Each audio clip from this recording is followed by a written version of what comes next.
Hello मित्र, जय माताजी। हूँ दियाबेन परमार अमरेली थी। मारी चेनल नाम दियाबेन डीरू रसोई।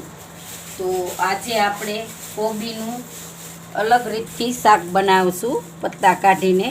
तो आपणे आ एक कोबी लीधी छे, तो सरसथी धोई लीधी छे अने आपणे आ चणानो लोट लीधो छे एक वाटको आपणे दહીં લીધું છે। વઘારવા માટે આપણે જીરું લીધું છે અડધી ચમચી, આદુ લસણ ને મરચાંની પેસ્ટ બનાવી લીધી, થોડીક આપણે હળદર લીધી છે, થોડીક હિંગ લીધી અને આપણે આ ધાણા લીધા છે, 1.5 ચમચી આપણે ચટણી લીધી છે, 2 ટમેટાને આપણે આ રીતે ગ્રેવી કરી લીધા છે અને આપણે લોટમાં નાખવા માટે આપણે આ અજમા લીધા છે અને ગરમ મસાલો થોડોક લીધો, અડધી ચમચી ધાણા જીરું લીધું, 1 ચમચી આપણે સફેદ તલ લીધા અને આપણે આ ખાંડ લીધી છે। તો ખાંડની જગ્યાએ તમે ગોળ પણ વાપરી શકો। સ્વાદ પ્રમાણે મીઠું લીધું છે અને આ આપણે આમચૂર પાવડર લીધો। તો આમચૂર પાવડરની જગ્યાએ તમે આંબલી પણ નાખી શકો અને આપણે આ તેલ લીધું છે અને પાણી લીધું છે। તો પહેલાં આપણે પત્તાને કાઢી લેવું।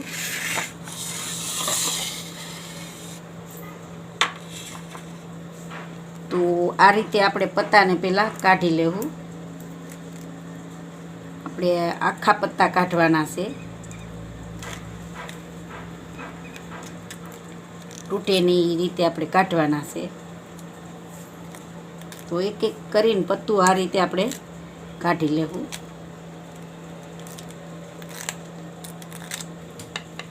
તો આપણે આ રીતના પત્તા કાઢવાના છે। જો આ રીતે આપણે કાઢી લેવાના। આમ ન નીકળે તો આ રીતે કાઢી લેવાના સરસથી। તો આપણે આ બધાય કાઢી લીધા છે એકદમ મસ્ત બધાય। તો આને આપણે ગરમ પાણીમાં રાખીશું, આમાં નાખી દેવું। તો આપણે આમાં નાખી દેવું બધાય અને ઉપર આમાં આપણે ગરમ પાણી નાખીશું એટલે થોડાક ઓછા પડી જાય એમ। તો આપણે આને ઢાંકીને 5 મિનિટ રહેવા દેવું અને આમાં આપણે લોટ આપણે આમાં નાખીશું। આપણે 1 વાટકો લોટ લીધું છે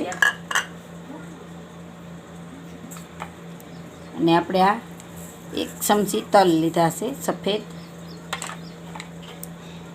ધાણા જીરું પાવડર લીધો ને આપણે આ ખાંડ લીધીશ અને આ આપણે અજમા લીધા છે। તો અજમાને આ રીતે ક્રશ કરીને નાખી દેવું। ગરમ મસાલો લીધો અને આમચૂર પાવડર લીધો,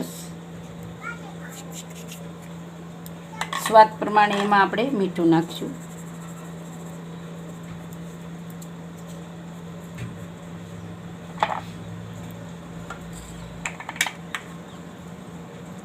તો આદુ મરચાંની પેસ્ટ નાખીશું આપણે આમાં, થોડીક આપણે હળદર નાખી દેવું,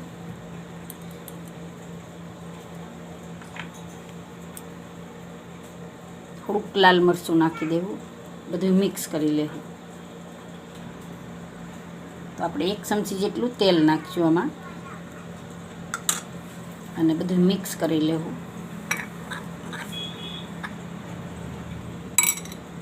હવે આપણે આમાં પાણી થોડું થોડું નાખતા જાવું અને એનો ઘોળ બનાવી લેવું, બેટર બનાવી લેવું।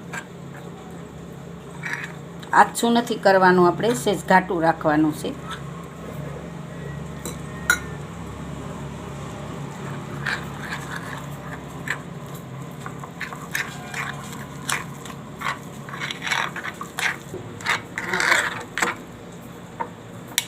તો આપણે આ ઘોળ તૈયાર થઈ ગયું છે। તો હવે આપણે આને કાઢી લેવું।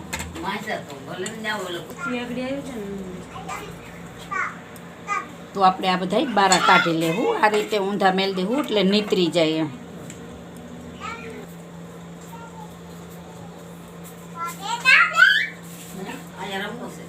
તો આ આપણે ઉપરનો ભાગ આ રીતે આપણે કાઢી લેવું। જો આવું રગું જેવું હોય એને આપણે કાઢી લેવાનું આ રીતનું। એકદમ પોસા થઈ ગયા. તો આને આપણે બધાયના કાઢી લેવું. આપણે આ રગુ બધી કાઢી લીધી છે. આ રીતે જાડી હોય એ કાઢી લેવાની.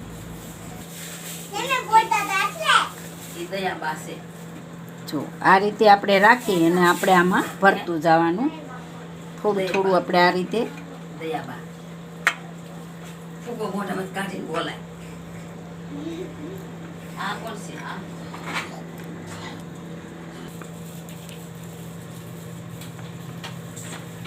આ રીતે ભરીને આપણે આમાં આ રીતે આમ કરી લેવાનું. આ રીતે વાળતું જવાનું.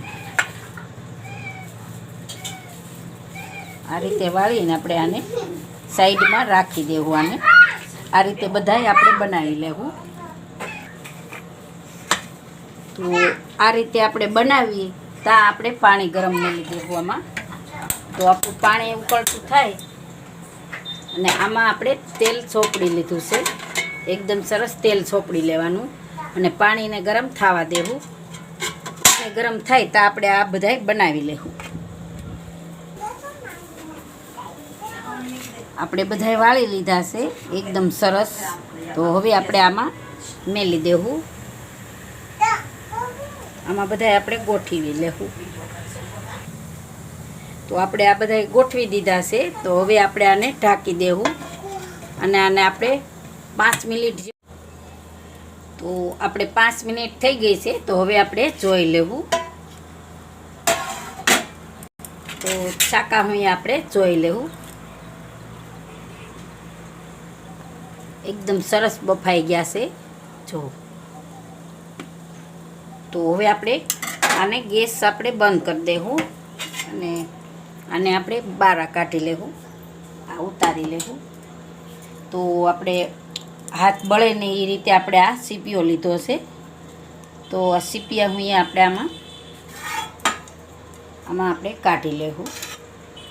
એકદમ સરસ બફાઈ ગયા અને બફાતા વાર નથી લાગતી. તો આને આપણે કાઢી લેવું અને ઠરવા દેવું આપણે આને.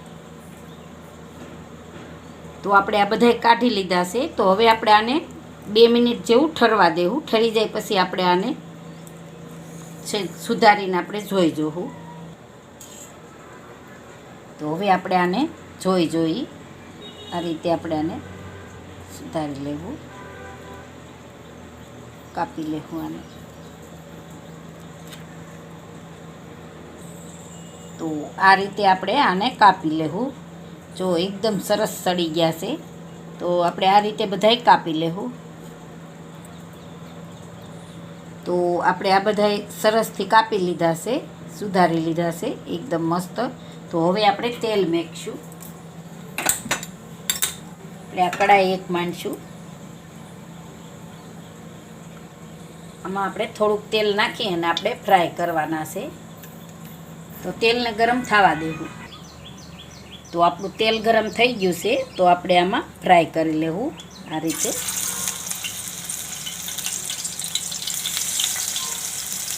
તો થોડા નાખીને આપણે ફ્રાય કરતા જાહું ને કાઢતા જાહું. જો આ રીતે. તો આ રીતે બધાય આપણે ફ્રાય કરી લેવું. તો હવે આપણે આમાં થોડુંક તેલ છે ને થોડુંક આપણે નાખશું. તેલ ગરમ થાય તો આપણે આમાં મસાલો બનાવી લેવું. તો આપણે આમાં 2 ચમચી દહીં નાખશું. આમાં આપણે મસાલો બનાવવાના છે. આપણે ચટણી નાખી દેવું આમાં. જો એ પ્રમાણે આપણે નાખશું. આ આમચૂર પાવડર. આપણે મીઠું નાખશું. મીઠું આપણે ઓલામાંય નાખ્યું છે. બાફામાંય નાખ્યું છે ને આપણે આમાંય નાખશું. તો આમાં થોડીક આપણે હળદર નાખી દેવું અને આપણે આ ધાણા નાખી દેવું. આ બધું મિક્સ કરી લેવું આને મસાલાને. તો આપણે આ મસાલો તૈયાર કરી લીધો છે. તો હવે આપણે આમાં જીરું નાખી દેવું. તો તેલ ગરમ થઈ ગયું છે અને આપણે આમાં હિંગ નાખી દેવું અને આદુ મરચાંની પેસ્ટ નાખી દેવી. તીખું તમારે જે પ્રમાણે ખાવું હોય એ પ્રમાણે આપણે તીખાશ કરવાની.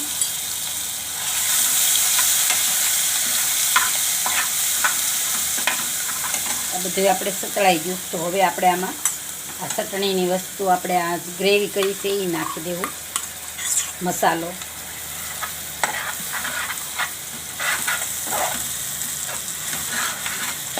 આપણે મસાલાને કડીકામાં તેલમાં ચડવા દેવું.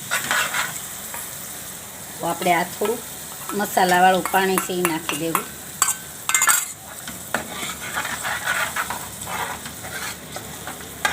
હવે આપણે આને ઘડીક તેલમાં સડવા દેવું, મસાલાને પાકવા દેવું. તો આ મસાલો આપણો આ રીતનો પાકી જાય એટલે આપણે આ ટમેટાની ગ્રેવી નાખી દેવું.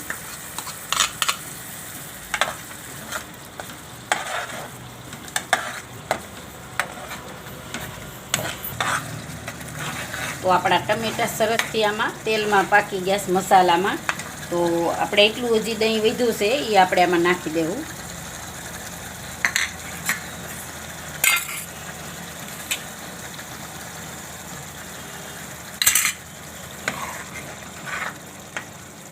તો દહીંને આપણે આ મસાલામાં પાકવા દેવાનું છે. તો આપણી આ ગ્રેવી સરસથી પાકી ગઈ છે, એકદમ સરસ. તો આ રીતની પાકવા દેવાની આપણે. તો હવે આપણે આ ફ્રાય કરેલા આમાં નાખી દેવું બધાય.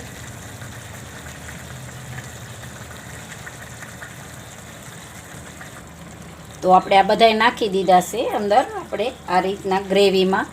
તો હવે આપણે આને સડવા દેવાનું છે ઘડીક, 2 મિનિટ જેવું આપણે આને સડવા દેવાનું છે. તો જે પ્રમાણે તમારે આમાં ગ્રેવી રાખવી હોય એ પ્રમાણે આપણે આમાં નાખવાની. તો આપણે આમાં થોડુંક પાણી નાખશું કે ગ્રેવી હજી આપણે આ પીહે પાણી. જો આ રીતનું આપણે રાખવાનું છે. તો હવે આપણે આને સડવા દેવું. તો આપણે આ રીતની ગ્રેવી રાખવાની છે. તો એકદમ મસ્ત થઈ ગયું છે આપણું શાક. જો એકદમ સરસ થઈ ગયું છે. તો હવે આપણે આમાં થોડાક ધાણા નાખી દેવું અને હવે આપણે ગેસને બંધ કરી દેવું.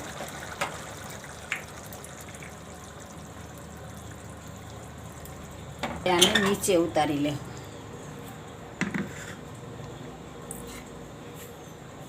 તો આપણે આમાં સર્વ કરી લેવું. એકદમ મસ્ત બની ગયું છે શાક. આપણે દહીં ને બધું આવે ને એટલે સરસ ઢોકળી જેવું થઈ જાય. આમ આપણે કોબીનું શાક ન ખાય તો આ રીતનું આપણે બનાવી લેવાનું. તો બધાને બહુ જ ભાવે આ રીતનું બનાવ્યું હોય. અમારા ઘરમાં તો બનતું જ હોય.